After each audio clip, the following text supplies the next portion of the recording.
Just regarding Ryan Smenda, I was very disappointed yesterday to find out that our appeal was denied.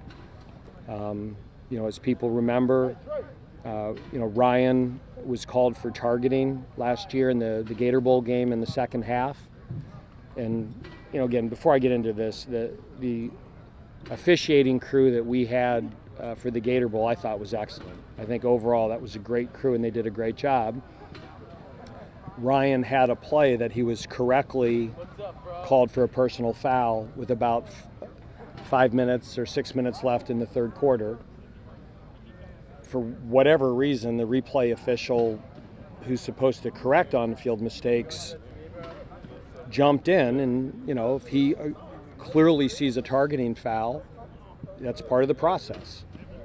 And it was just, it was an incorrect call. The officials on the field didn't see it. For some reason, he buzzed them and made it a targeting. Our supervisor of officials, Dennis Hennigan, looked at it and said there's no way that was targeting. Our commissioner looked at it and said there's no way it was targeting.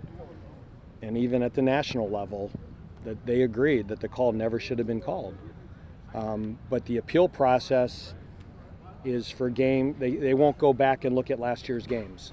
So because that was his third, he will be, he will not be able to play in the first game. And it's just, to me, another example why major college football needs a commissioner.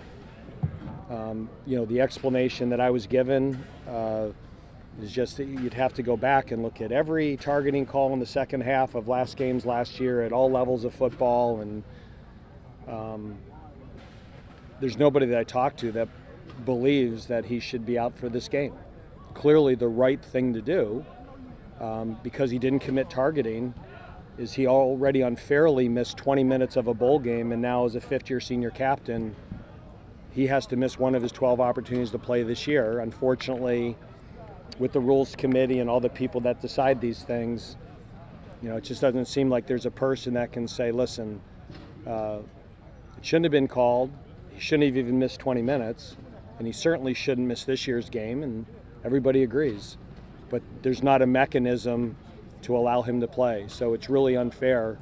Ryan Smenda is going to miss 20 minutes of a bowl game he shouldn't have missed in the first game of his senior year for a penalty that everybody agrees targeting he didn't commit.